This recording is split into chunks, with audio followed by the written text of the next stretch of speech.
Sórí ètò ṣóṣèré ni ọ́, òṣèré ni mí. Ọ̀gbẹ́ni Jimmy Crown, ẹ káàbọ̀ sórí ètò lẹ́ẹ̀kan sí. Ẹ dẹ̀ kú kalẹ̀. Yes, ma'am. Ẹ jọ̀wọ́ ẹ bá wa sọ iṣẹ́ tí ẹ̀ ń ṣe fún àwọn aráalé. Orúkọ mi ni Jimmy Crown, aka JC. Iṣẹ́ tí mo ṣe ni mo ń kọrin, hip hop artist ni mí, afro hip hop artist, mo kọ R&B, mo kọ afro. Mo dẹ̀ tún máa ń ṣe fíìmù náà, mo dẹ̀ máa ń jó gan. Break dance. Odidi iṣẹ́ mẹ́ta tán ẹ̀yin nìkan. Ẹ ń kọrin, ẹ ń ṣeré orí ìtàgé, ẹ dẹ̀ tún ń jó. Ọ̀gbẹ́ni Jimmy Crown, ẹ jọ̀wọ́ gẹ́gẹ́ bí ẹ ṣe jẹ́ olórin, ẹ jọ̀wọ́ ṣe lè bá wa fi orin dá àwọn aráalé lára yá fún ìṣẹ́jú díẹ̀. Ìgbà tọ́lọ́run mi parí iṣẹ́ ìtàn, wọ́n dákẹ́, wọn mọ ohun tó fẹ́ sọ. Wọ́n tún gbé mọ̀pọ̀ tiraka láti dáṣẹ́ mi dúró, wọ́n bọ́ lọ́rùn wájú. Kọ̀ràn kan gbà kan gbé jẹ́ forí fún tọ́lọ́run dá. Mọ̀mọ́ ṣe farawé, bàbá mi lókè, fọwọ́ mi sókè, ẹjọ́ mi kọ́ o, ẹbí bàbá lókè. Mo wá ní because he got little opportunity, má níbo lèèyàn kan fẹ́ gbé gbà. Tọ́ bá ti wáyá ẹni vicinity, má ní kí ni dáadáa kú wọn fẹ́ dà. Ṣó ti gbàgbé bá dání wáyé ṣe dání tán, tí mọ ohun tí kálukú máa jẹ́. Èèyàn kan ò lè tóró ohun tó fẹ́ bẹ́ẹ̀ nìkan jẹ́. Ṣebí tọ́lọ́run bá fẹ́, àyànmọ́ gbógun farabalẹ̀ ẹja ṣe jẹ́jẹ́. Tẹ̀dẹ̀ mọ̀ porí ẹlẹ́jọ́. Who God has blessed you think say he's not the best among the rest. Èèyàn ṣetán tó máa tẹ́. Ajá mi ló lẹ́rù irọ́ ní pẹpẹ wọ́n ń pa. Ọ̀rọ̀ mi ni lọ́jọ́ tó ti pẹ́. Stop blabbing, you need acting, no flaunting. Pray to God to give you good blessing. Without mercy, no blessing. Make your ways clean to achieve something. Sometimes you gotta play the role of fool to let them know. To fool the people fooling you. Because see nobody perfect time of this game. Pray to him to give you back to. Àgbélébù mi máa re mo ti gbé dání. Mo mọ̀ pé wọ́n ní lánàá. You need to believe in yourself before people get believe in you. Don't let devil make you panic. Be careful who you trust and who you tell your problem to. Ẹ ṣé. Ẹ má jẹ́ wọnú ẹ̀mí. Àlejò mi ti fẹ́ wọnú ẹ̀mí lọ. Àlejò mi kọ́ nínú orin pé gbé àgbélébù rẹ. Àgbélébù mi máa re mo ti gbé dání. Ṣó mọ̀ pé wọ́n ní lánàá ní. Wọ́n ní òun ànílànà ni. Wọ́n dẹ̀ ni wọ́n ti gbé àgbélébù tiwọn lọ́wọ́. Ẹ̀yin náà gẹ́gẹ́ bí ọ̀dọ́ ṣé ẹ gbé àgbélébù tiyín lọ́wọ́? Ṣé ẹ kọjú mọ́ ohun tó yẹ kẹ́ ẹ kọjú mọ́ nínú ìgbésí ayé yín? Torí èmi rí ọ̀rọ̀ kan fà jáde nínú orin tí àlejò mi kọ. Àlejò mi sọ pé ibi tí ẹ bá ń lọ ni kẹ́ ẹ dojú kọ, kẹ́ yé ń yàbàrà káàkiri. Mo rí ọgbọ́n kọ́ nínú orin yẹn. Ọ̀rọ̀ ọlọ́gbọ́n ó wà nínú orin yẹn. Àlejò mi ẹ jọ̀ọ́, ẹ jẹ́ ọmọ bíbí ìlú ibo? Ìjẹ̀bú Òde. Ọmọ Ìjẹ̀bú Òde ni yín? Ṣé ẹ dẹ̀ gbọ́ èdè Ìjẹ̀bú Òde? Mi ò fi bẹ́ẹ̀ gbọ́, mo bá àwọn mi gbé dàgbà, wọ́n máa bá a sọ bọ́ mi fi bẹ́ẹ̀ gbọ́. Ẹ fi bẹ́ẹ̀ gbọ́. Ilé ẹ̀kọ́ girama wo pẹ̀lú ilé ẹ̀kọ́ alákọ̀ọ́bẹ̀rẹ̀ wo lè lò? Ṣé primary school àbí secondary school? Ilé ẹ̀kọ́ alákọ̀ọ́bẹ̀rẹ̀ ní primary school. Alákọ̀ọ́bẹ̀rẹ̀ primary school. Ilé ẹ̀kọ́ girama ní secondary school. Ìjẹ̀bú náà mo ti school mo lọ sí CAC school. CAC, Christ Apostolic Church, right? Mo lè lọ sí Ìjẹ̀bú Òde grammar school. Mo lọ sí Ìjẹ̀bú Òde grammar school. Kí ló dé tí ẹ fi wò pé iṣẹ́ orin kíkọ lẹ́yàn láàyò, àti pé kí ló dé tí ẹ fi wò pé jẹ́ kí n máa ṣe eré orí ìtàgé? Ṣé ẹ nífẹ̀ẹ́ sí ni àbí ó ní èèyàn tó ní kẹ́ lọ máa ṣe? Actually ìgbà tí mo ti wà ní kékeré ni mo ti máa ń wà láàrin àwọn èèyàn tí mo ti máa ń rí pé àwọn èèyàn máa ń like nǹkan tí bá ń ṣe. Mo máa ń jó fún school, mo máa ń mind fún school, èmi dẹ̀ ni máa ń mú first. So mo dẹ̀ máa ń gbórin gan, mo máa ń gbọ́ foreign song gan, mo máa ń gbọ́ bí àwọn Busta Rhymes, Coolio, Usher Raymond, Destiny Child, Warren G, also so many international artists. So mo dẹ̀ máa ń mime àwọn orin wọn yẹn ní secondary school. so máa ń fi half of my higher education máa fi ń kọ lyrics àwọn olórin yẹn gbà yẹn, so mo wá mú nǹkan yẹn bí iṣẹ́ débi pé fíìmù mi wà pọ̀ gan school, so bá ti mo lè ṣe tán ní secondary school àwọn èèyàn tó pè mí kí wọ́n máa jó fún wọn, so mo ní fíìmù gan, táwọn èèyàn bá rí mi gan wọ́n máa ń wò mí pé bí ìgbà tí mo dàbí Michael Jackson wọ́n máa ń wò mí gan gbà yẹn, so pé mo kàn wá ní mo wá deviate sí orin, bá ti mo deviate fún sí orin táìmì ni mo bẹ̀rẹ̀ sí ní kọrin pẹ̀lú ẹ̀, mo kọrin pẹ̀lú ẹ̀ kò lè kó lè bá àwọn èèyàn kò lè gbé feature àwọn star ńlá tó wà Nàìjíríà lẹ́nu from there. Ẹ̀bùn orin ò kì í ṣe nǹkan tí èèyàn máa kọ́, ẹ̀bùn yẹn á ti wà nínú ẹ̀, so akọ̀dẹ̀ buyọ jáde lára ẹ̀ wá máa ní kó máa try láti kó máa showcase díẹ̀díẹ̀ tí tó máa fi já sọ́nà, but tí èèyàn bá lẹ́bùn tó máa ní ó fẹ́ lọ kọ́ṣẹ́ orin ó kàn máa kọ ibi tó bá kọ́ dé ló máa mọ̀, ṣùgbọ́n kò lè dàbí ibi tó ti wà nínú ẹ̀ tó fẹ́ fi create orin síta fáwọn èèyàn láti mọ the kind of talent tó ní, so mo kò dẹ̀ fi orin yẹn kún jó yẹn nígbà yẹn. So for my first collab tí wọ́n kọ́ ṣe is with Lanre Tẹríba Tóríṣe, King Dr. Lanre Tẹríba Tóríṣe, ọlọ́yẹ̀ tó kọ́ pé ọlọ́run mi tètè ṣọlá dá mi lóhùn lásìkò mi, màmá mi dògbò lọ bàbá wọn fẹ́ jẹ wọn mọ́, so mo rap nínú orin yẹn, so I followed him to Lagos to do some things with him, so after orin yẹn mo yẹ tó ṣe collabo mi pẹ̀lú King Dr. Saheed Òṣùpá gbẹ̀dú ti ṣẹlẹ̀ kọyọ padi make we dance tó bá sọ pa òun wa ó yá jásí pọ́ mọ́ yá pàṣẹ King of Music with the high boys to lomi gbòòrò, mo ti dé bí mo ṣe ń dé o Òṣùpá Saheed mi, mo dé bí mo ṣe ń dé Òṣùpá Saheed ẹ ti mọ mi tẹ́lẹ̀, so lẹ́yìn tí mo dé ṣe yẹn náà tí CD enter I did another one with Pasuma Ọ̀túnba Àbágbàlagbà inú àná tàbọ̀ mọ́ níbo la wá ń gbé kó la wá ń gbé pẹ̀lú Rugged Man, so after mo ṣe wá ṣe album mi fídíò orin mi kan Cry No More tí Matmas bá mi yà tó wà ní YouTube àná ó wà lá online, so orin yẹn ní sẹ òrùka ti dọ́wọ́ màmá mi kan put a smile on your face, you are married today tomorrow no more awẹ́lẹ́wà lójú yẹn nu, so àwọn ọ̀tá tí a ṣe ńgbà tí a ṣáà ń. A ti tó ìgbà wo ni ẹ ti ń bá ìrìn àjò yẹn bọ̀? A ti tó 2001 yeah. Ní ìrìn àjò orin kíkọ, eré orí ìtàgé gbogbo ẹ ti bẹ̀rẹ̀. Mo ṣe mú eré orí ìtàgé yẹn ní ọdún méjì sẹ́yìn ní ọgbọ́n orin yẹn ìyá ti 20 years o. Orí ìtàgé yẹn mo kàn ṣe mú yẹn mọ láti ọdún méjì sẹ́yìn, so first film tó ṣe máa jáde tí mo ṣe náà ní sax tó ṣe jáde sí Yorùbá Old táwọn àwẹ̀dá AK wà nínú ẹ̀, èmi náà dẹ̀ kópa nínú ẹ̀ pẹ̀lú Bímbọ́ Ire, so ó wà ní YouTube, so first film náà wọ́n máa ṣe nìyẹn, bó dẹ̀ wà nínú fíìmù eré náà tó ń bọ̀ lọ́nà, so bọ̀ orin yẹn àti 2001 let's say 18 years àmúti kọrin yẹn bọ̀ṣà. Tí a bá wá fẹ́ sọ nínú ijó jíjó orin kíkọ pẹ̀lú eré orí ìtàgé tó bá ní kí ẹ mú ìkan nínú mẹ́tẹ̀ẹ̀ta kẹ́ máa ṣe lọ, èwo lẹ rò pé ẹ máa yàn láàjò láti máa ṣe lọ tẹ́ ẹ yọ̀ǹda àwọn tó kù?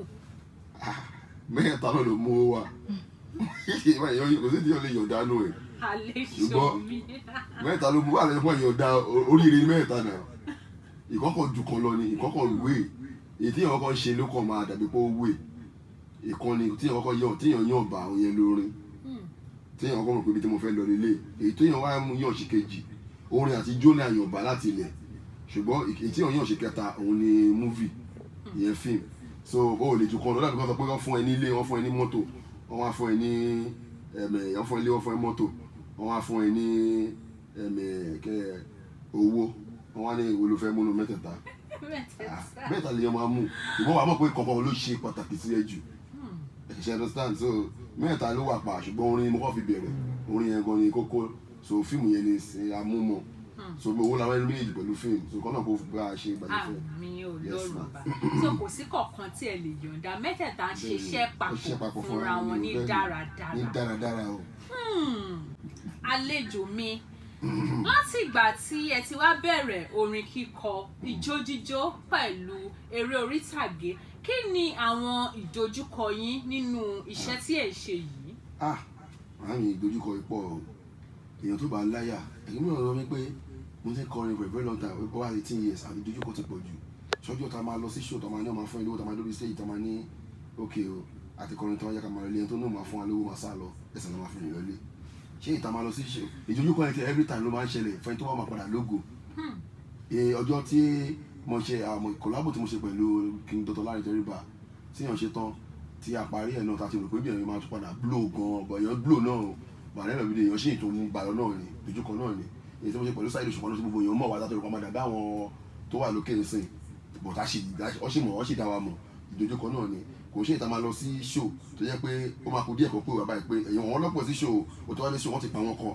ìwọ ló wá níṣẹ́ ni pé mi wá lẹ́nu kan fún ẹ máìkì báyìí lásán ọlọ́run ti ń jẹnẹrétọ̀ máa kú jẹnẹrétọ̀ máa kú ló wá ní kí ló ṣẹlẹ̀ bẹ́ẹ̀ wá ní àìlọ́ tàn kó tó tàn bá sáà mi ti rẹ̀ wá ní thank you everybody be going up nìkan ó tún máa yá mọ́tò lọ lé ni at the time tó ń ṣe campaign fún Tinubu 2003 nígbà yẹn tí a ná almost bí 1 million no 600,000 naira tí a gbọ́ lọ sí ICG ṣẹ́fẹ́ campaign group tó yẹ kó wọ́n gba orin yẹn lọ́wọ́ wa tó ní Tinubu láìkì àdẹ́dọ̀gbẹ̀dẹ̀ àwọn oníkàlọ́ ya fídíò àtúnyà fídíò yẹn dé Mr. Odufo àti gbà àdẹ́dọ̀gbẹ̀dẹ̀ àyà expect kékeré yẹn fún wa lówó wọn ní Tinubu ti gbórin yẹn alátìpadà sí Jẹ̀bú lọ́ máa tọrọ owó kò sí nǹkan jẹ akọ̀dọ̀ ni pé wọ́n ṣó ẹ̀lẹ́ TV Mr. Awubutu ló ní kọ́ ló kọ́ sí screen pé kọ́ wá wẹ́rẹ̀ about wa yẹn bí lè bá ti gbowó ọ̀tá yẹn máa dá LTV tàbí I'm talking about 2003 tàbí ọba adá Awubutu ní òun ló pọ̀ ti fún wa lówó ní pé because gọ́ọ̀mẹ̀ntì ní káwọn play orin làbá ní we spent over 600,000 wọn fún akọ́wọ́ ló ní máa ló wá fún wa ní 14,000 naira pé ká fi wo studio àbí ètè manager tó mú mi láti kéré sàn yàtọ̀ ẹmọ́yè tó gbé mi bóun ló máa sign mi tó lọ tọ̀kadà ní 2004 tó ló fẹ́ fi sign mi gbà yẹn pẹ̀lú àwọn group mi tó tọ̀kadà ta fi wọ studio ó sọ̀kadà ní 18,000 kó fún wa fi wọ studio àṣẹ orin tán àti ìpamọ́ máa blow wọ́n mú manager wọn lọ jù sínú sẹ́ẹ̀lì èyí tó tẹ̀ ṣẹlẹ̀ just of recent ìrọ̀ Burna Boy tó sísè fóònù mi lánàá tí mo wà ní ẹ̀pẹ̀lú kárẹ̀ sótà tó ń ṣe Grammy Award rehearsal tó yẹ ti dé tọ́lẹ̀ sọ́tẹ̀ sọ pé anybody gbọdọ̀ snap pé because wọ́n gbọdọ̀ rí Grammy Award ìmọ̀ ìgbọ́dọ̀ àwọn ẹ̀jọ̀ kan ẹ̀yọ́ sọ̀rọ̀ mo dẹ̀ gbé fóònù mo dẹ̀ snap báyìí gbà wọn ó dẹ̀ di táwọn RSS àbí CS àbí KAU lọ pé ọlọ́pàá kan ìgbà fóònù lọ́wọ́ mi nìyẹn pé they will not give my phone pé ṣé mo mọ̀ pé wọ́n gbọdọ̀ rí ibi picture yẹn ta bó ti Grammy bá rí picture yẹn ta wọ́n máa ban nǹkan tó fẹ́ ṣe fún ní Grammy tó ní ẹni o mọ́ so manager tó gbé mi lọ ní they will have told me kìnnìkan kìnnìkan mo lé mi mọ́ lẹ́nu náà ní fún mi fóònù mi adrage ọ̀nà máa gbé mi lọ court kìnnìkan Burna Boy kàn rẹ̀ rìn tí àyẹ̀dọ̀ mi dé nígbà tí lè dìde wọ bíi 12 lánàá wọ́n ṣe wà bá mi pé bọ̀bọ̀ yẹn wọ́n mọ̀ rí kìnnìkan ni wọ́n ṣàkóso ti embarrass mi náà wọ́n lè gba fóònù mi padà àbí ìlú pé yẹn kó máa wà ní TV station wọn ní kó wá lọ ṣe programu tó bá dé programu báyìí lásán ẹni tó fẹ́ ṣe programu fẹ́ gan ó lè má ti tètè dé àdéhùn ìdánwò ní o ti pẹ́ díẹ̀ lómi ló wà ń bẹ̀ so many things. ìdojúkọ pọ̀ lóríṣiríṣi kò sí iṣẹ́ tí èèyàn máa ṣe láyé tí ò ní rí ìdojúkọ. Ta ni ẹ wá ń wò gẹ́gẹ́ bí role model yín gẹ́gẹ́ bí àwòkọ́ṣe? ní àzìnlẹ̀ role model àbí mentor. Yes. èmi ń parọ́ kò sí èèyàn tó wà láyé tó máa ní òun fẹ́ ṣe nǹkan tí ò ní ní mentor bí èèyàn bá sọ pé òun ò ní mentor àbòsí ló ń jẹ́ bẹ́ẹ̀. ní international mentor mi ni Donny Jones R&B singer ní Nàìjíríà bí mentor mi ni Plantation Boys but personally pé ẹnìkan nu wọn is Two-Face because nígbà tí mo bẹ̀rẹ̀ career mi from Ìjẹ̀bú-Òde I went to their studio nígbà tó ṣe wà pẹ̀lú Nelson Brown so Two-Face Blackface àwọn ọlọ́mọ record nígbà yẹn their producer happens to be a producer that used to record for us too ṣùgbọ́n máa ń wo àwòkọ́ṣe wọn máa wò wọ́n bọ́ ṣe máa ń record máa jókòó sílẹ̀ ilé máa wò wọ́n báyìí Two-Face kò ṣe máa sábà wá sí studio Blackface àti Face ló máa wà so Two-Face wọ́n fẹ́ record ó máa wá record lóru máa jókòó bẹ́ẹ̀ ni so mama wo bí Two-Face máa ń deliver vocal mama wo bí Blackface náà ṣe ń ṣe so I'm trying to gain from them so gbàdúrà mo dé pàrọ̀ discover pé this is where màá mú gbogbo orin wọn màá kọ́ màá fi train voice mi màá lọ sí lẹ́kẹ́ níbi rídìí mi tó fi ṣe fásitì lẹ́yìn ibi odò yẹn mo ti máa lọ run octave màá lọ run ẹ̀rí bí 6 o'clock ń dàjí tó bá tilẹ̀ bá ti mọ́ máa padà sí phase 2 bí táwọn bíi gbé ń sìn máa padà sí lẹ́kẹ́ phase 2 gbà yẹn ọ̀dọ̀ wọn máa kọ́ ni mo scott gbà yẹn so mo ṣe yẹn fún bí ọdún mẹ́rin so máa lọ sí studio lọ́wọ́ Plantation Boys máa wò wọn so Two-Face ni mo fi train ara mi ìyẹn ni mentor mi Nàìjíríà. ṣé ẹ ti wá come across first time gbígbé kéèyàn jọ wà bí ẹjọ yes one of them bí ẹjọ kọrin pa.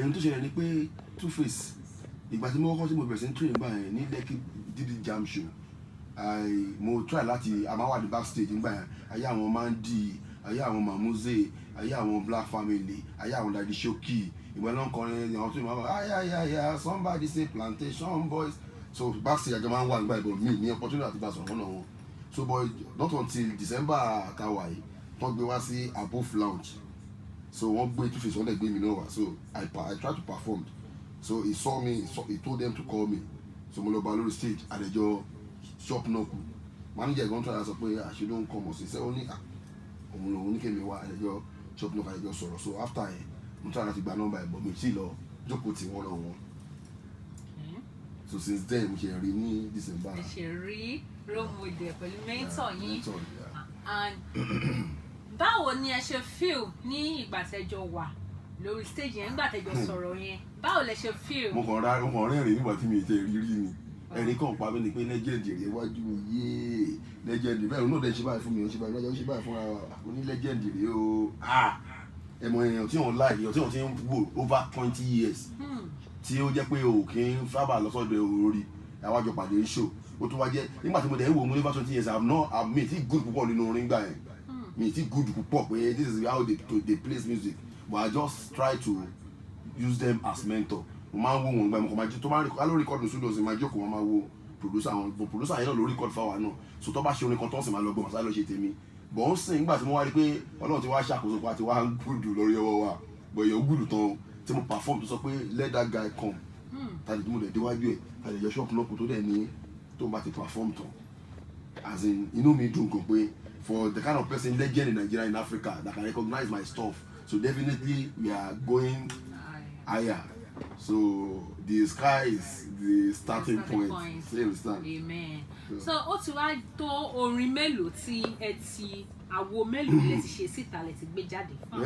Actually tí o bá jáde ẹ tí wọ́n máa ṣàwọ́ máa jẹ́ tó ti ní promoter but I have not done an album but I have featured a lot of people tó yẹ pé ó ti hit àwọn bíi Saheed Òṣùpá àtòríṣe ìtòtòrí Òrìṣàfẹ́mi I have done try with Òrìṣàfẹ́mi so now I did my own mo ṣe orin tèmi Cry No More tó ti wà ní TV not just okay Nigezie tó yẹ pé wọ́n play but promo yẹn ò tí ì ṣe kìíní tó kíyàn tó kọ́ yàn ṣàbọ̀m yẹn tó wọ́n máa ṣàbọ̀m ajẹ́pọ̀ orin yẹn ó dàbí bẹ́ẹ̀ gbọ́ wojú o lélelelele no be you akari gbọ́dọ̀ pọ́n àwọn ti gbọ́ pé this is single so all my expect album ẹ̀ you understand they go go so anywhere dey na so single mi mo ṣe try láti push ẹ̀ kó lè mele mi ṣe fẹ́ tó bá ti mele so people will now be expecting your EP or you understand but track ti wà lẹ́tà ti jùlẹ̀ tó ti pọ̀ rẹpẹtẹ tó milẹ̀ tó kílẹ̀ tó yẹ pé tó bá wà ń tàgbọ̀ nǹkan kan.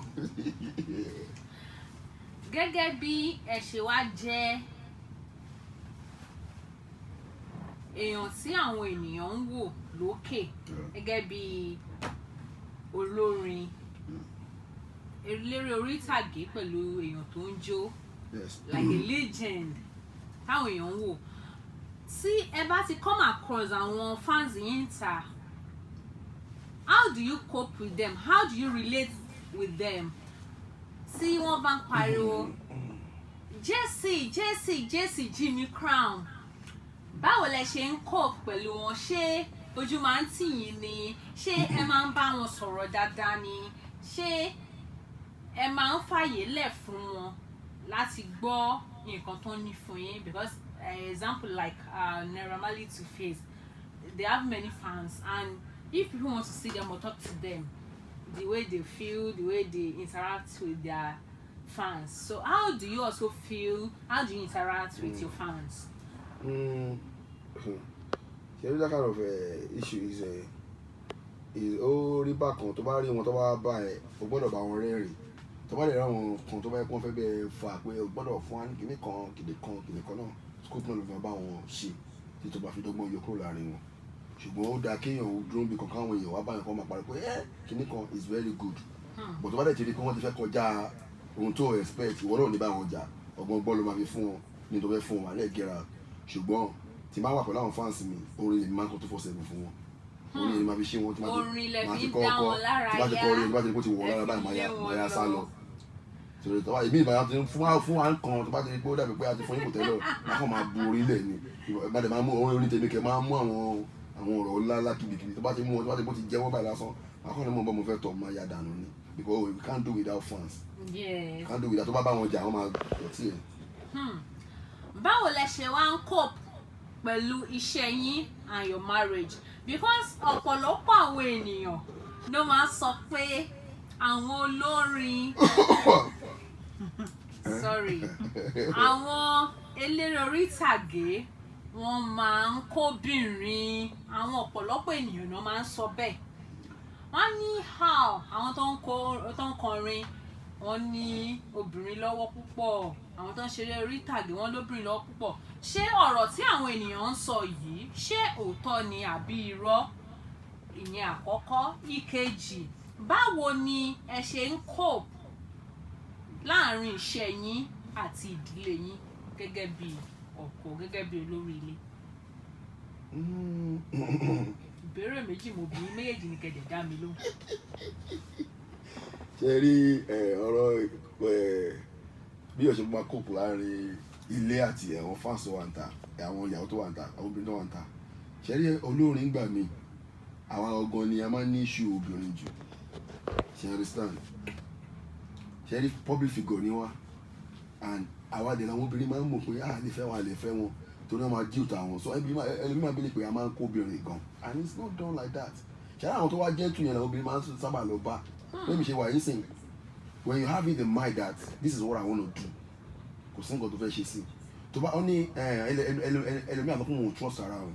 If you don't trust yourself, you will fuck up. And èmi ti fúnra mi trust ara mi débi pé tí wọ́n ti bá máa fuck up, kò ní tó bí àwọn èèyàn ṣe fuck up. So mo ti plan ara mi pé bí ṣe wà tí bá lọ sí show tí wọ́n fẹ́ lọ kọrin tí wọ́n ti fún mi room mi báyìí lásán mi toast mo máa lọ sùn ni. Ó dàbí show tí mo lọ ṣe ní last week pẹ̀lú Saheed Òṣùpá tí mo fún mi room mi nìkan mo dá wà ní room mi. Mo ti ṣe yẹn tipẹ́tipẹ́, mo máa ń dá wà ní room mi. Mo lè máa call àwọn èèyàn máa sọ̀rọ̀. So mo ti ní mind pé mo ò fẹ́ fúnra mi ní problem pẹ̀lú obìnrin. So tóbìnrin bá ti wá wà á mọ bó ṣe máa control, but wọ́n ti máa lè pé ìwọ tó bá wá náà nìyẹn wà á fọ́kàn pẹ̀lú àwọn obìnrin. But when you have in the mind that nǹkan tó fẹ́ lọ ṣe yìí o, mi ìfẹ́ bóbìnrin sọ̀rọ̀ bẹ́ẹ̀, tó bá ní issue obìnrin wá pọ̀ tọ̀ wá ti mọ̀ pé ẹ má bínú ẹjọ́ fún mi ní chance, but tó bá ti lè control ara ẹ̀ ló máa ní gbogbo wọn ẹ dúró. So nígbà tí mo wá ṣó yẹn, nígbà tí ilẹ̀ mọ́ tó fún mi rúùmù tí mo ilẹ̀ mọ́ tàbí sọ́dọ̀ gbòó tí mo kọ́ gbogbo tí báyìí pé mo ní máa ìdòbí wọn àti ní ọmọ kan gbọ́dọ̀ wà pẹ̀lú mi. Owó kọ́kọ́ ti plan ara ẹ̀ náà. When you plan yourself, o ò ní rí fuck up. Ìyẹn lọ̀rọ̀ obìnrin. So tí bá ń kọrin lórí stage náà, tí bá ń kọrin tó wà nípa pé bí ọkùnrin máa kọrin báyìí, ọjọ́ kan mo ti kọrin báyìí mo lọ bóbìnrin báyìí ó bẹ̀rẹ̀ sí ń gbọ̀ndì ibi tó mọ nìyẹn o. I will just leave. Even though gan mi ní mọ̀ pé òun ti jó fún mi rí. Oníṣọ̀kan tí mo lọ jẹ́ pé gẹ́ ẹ̀yẹn ti máa ń wá mi gan, òun láì dí mi gan, ó mọ orin kan gan, kìnìkan ọjọ́ tí mo díṣọ́ báyìí tí mo báyìí mo bẹ̀rẹ̀ kọrin, mo kọrin báyìí, mo lọ wọ́ gbìyànjú pé gẹ́ ẹ̀yẹn gan ó ti ń wá mi o.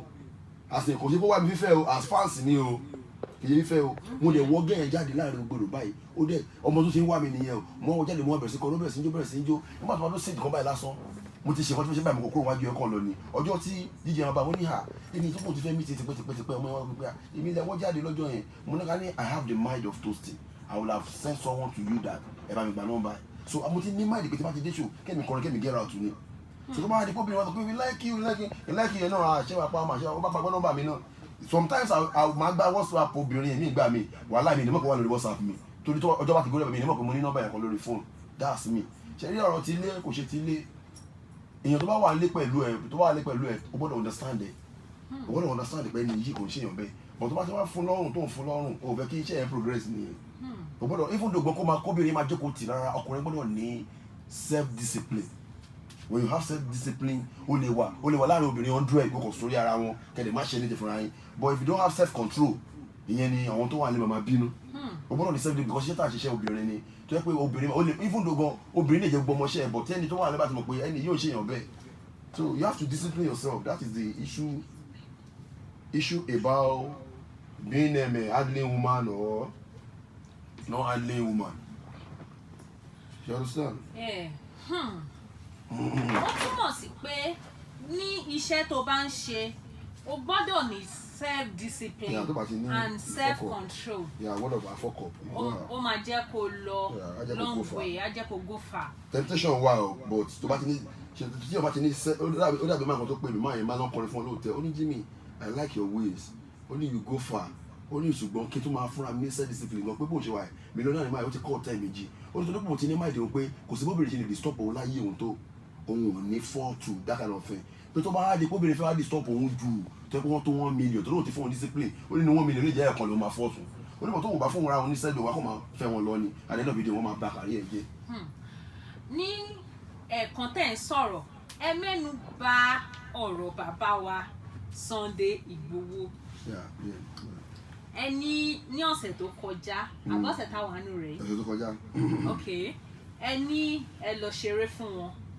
Ṣé lè bá wa tan ìmọ́lẹ̀ díẹ̀ sí ọ̀rọ̀ yẹn bẹ́ ṣe lọ ṣeré fún wọn? Báwo ni wọ́n ṣe hùwà sí yín gbà tẹ́ débẹ̀? Ṣé bàbá wa jẹ́ èèyàn tó ń kóyàn mọ́ra lóòótọ́? Ṣé wọ́n jẹ́ èèyàn tí ò kí ń fi àwọn ọmọlàkejì wọn lẹ̀ tó ń mú ti àwọn ènìyàn tó ń yí wọn ká tó ń fi ṣe àkọ́kọ́ nínú ìgbésí ayé wọn? Ṣé wọ́n jẹ́yàn tó ń fani mọ́ra? Ṣé wọ́n jẹ́yàn tó ń kóyàn mọ́ra tó ń nífẹ̀ẹ́ gbogbo ènìyàn? Ẹ ṣe púpọ̀. Ṣé rí ti olóyè ṣe Sunday Igboho bàbá àgbàlagbà Tuale, it was an impromptu visiting. Visit wọn lọ visit wọn yẹn mi notify wọn rárá, ìyẹn ló ń pè léyàn gidi. Show tí mo ní show pẹ̀lú King Dr. Saheed Òṣùpá nìbàdàn. So adé show yẹn ẹni tó gbé mi lọ, promoter tó gbé mi lọ, Honorable Steady Entertainment ló gbé mi lọ. So ó dẹ̀ close mọ́ chief bàbá àgbàlagbà Sunday Igboho. So bàtà oníṣẹ́ yẹn tó pẹ̀lú sáyé tílẹ̀ mọ́ ní wọ́n ti pé Igboho pé àwọn fẹ́ wá kí wọn. Àgbà ibi máa lọ ẹni yìí èèyàn ńlá ni wọ́n tẹ̀fẹ́ mí ti bàbá àgbàlagbà. Sálẹ̀ drive lọ sí sọ́kà àdẹ̀dílé wọn gbàgbọ́ ọmọdé wọn. Kí ni tó sọ pé Igboho ilé yẹn dàbí ìgbà tí paradise oríṣiríṣi nǹkan ńlá ló wà ń bẹ́ẹ̀. Ẹ lè mọ̀ pé ní yẹn gan tó ń jẹ́ bẹ́ẹ̀ yẹn. Adẹ̀wọlé wọn ṣe ní tẹ̀pẹ́ náà gọ́vnà kan lọ́wọ́. Wọ́n dẹ̀ bọ́ta wọ́n dẹ̀ kí wa. Wọ́n dẹ̀ wọlé padà pé àwọn fẹ́ lọ ṣe kankan. Sọ́wọ́n àtọmọ tó bí wọn àtọ́ṣe tán báyìí lásán dẹ̀ bọ́ta. Mo lè dọ̀bálẹ̀ kan bàbá àgbàlagbà ní fífẹ́ mọ̀ ẹ́ ti pẹ́ o.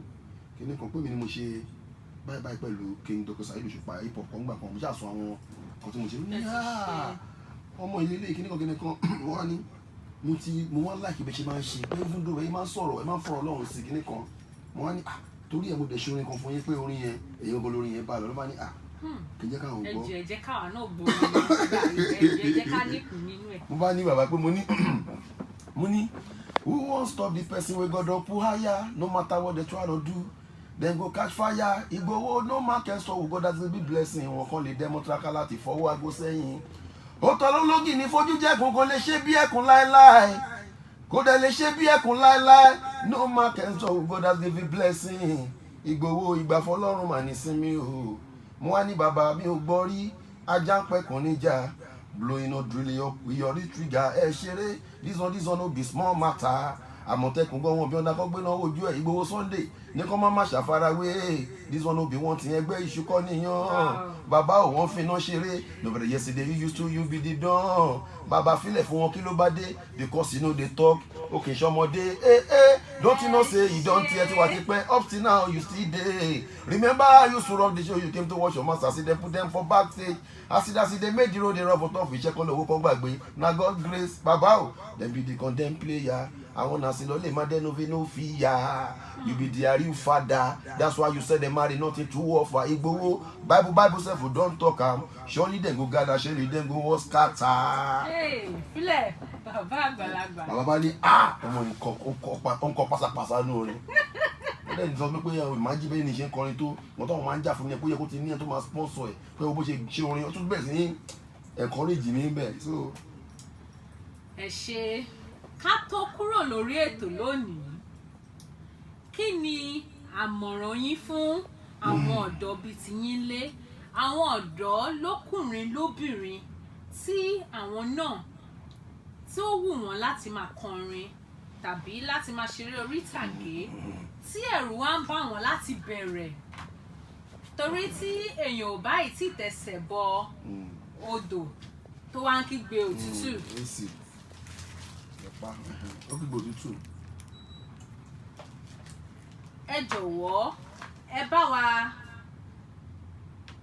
fún wọn ní àmọ̀ràn advice àbí bí wọ́n ṣe lè bẹ̀rẹ̀ bí wọ́n ṣe lè dojú kọ gbogbo ohun tó bá nínú nǹkan tó fẹ́ ṣe àbí ẹ̀mọ̀ pé èèyàn míì wà àti kó ṣe nǹkan ẹ̀rù á máa bà á nílò tó yẹ kó bẹ̀rẹ̀ kò ní lè bẹ̀rẹ̀ ẹ jọ̀wọ́ ẹ bá wa fún wọn ní àmọ̀ràn. Àmọ̀ràn tí máa sọ ni pé bọ́bá any talent tó bá ti rí nínú ara ẹ̀ tó bá ti mọ̀ pé o ti ní ẹ̀bùn kò ń ṣorin nìkan o lè ní ẹ̀bùn ránṣẹ́ o lè ní ẹ̀bùn presentation o lè ní ẹ̀bùn ẹ̀bùn kéèyàn ṣáà máa ṣe nǹkan káwọn èèyàn yé máa patronize ẹni yẹn. The first thing you have to hold on to is faith. Ìgbàgbọ́. Because the path to success are very rough and challenging. If you encounter difficulties along the way of success, don't change your decision to go, but change your direction to get there. Nítorí àwọn àgbà sọ pé ọ̀nà tóró ní ọ̀nà ọ̀la ṣùgbọ́n ó rough. Tó bá pàdé ìdojúkọ wàá fẹ́ padà bọ̀ má padà kàn change ọ̀nà míì láti lọ síbẹ̀. You understand? Ọ̀rọ̀ ẹni tó wà máa ga láyé ó máa rí ìdojúkọ. So ó dàbí ní orin kan tí mo kọ tí mo ní I pray to God to give me breath to drain away the pain from the storm in my life. Torí tipẹ́tipẹ́ la used to cry we can't even explain. Mo wá ní but I thank you Lord to make me who I be today. No be part of my mind torí wọ́n bí mi nílé ọgbọ́n mo gbọ́n mi ò gọ̀ ọmọ rí mi ò dẹ̀ tó ṣe bí ẹni gbọ́n.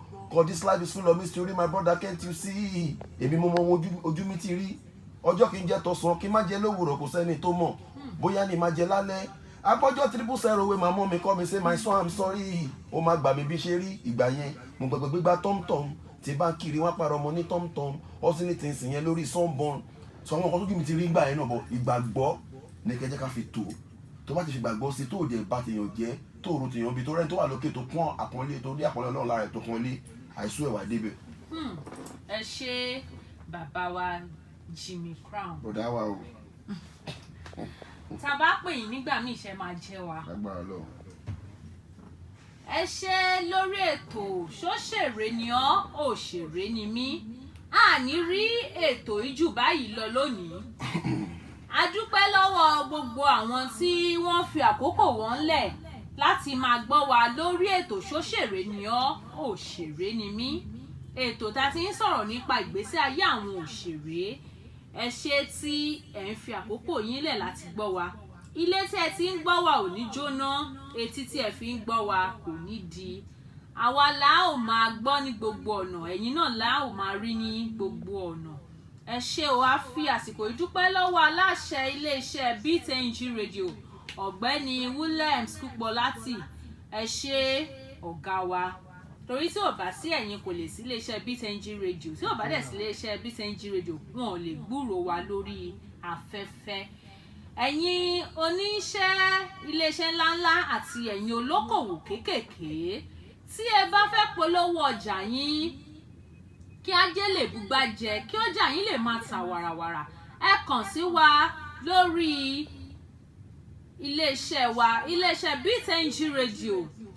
A wà lórí Instagram, lórí Twitter, lórí Facebook. A wà ní all social media. Ẹ kàn sí wa ń bẹ̀. Ẹ bá wa sọ̀rọ̀, a máa dá yín lóhùn.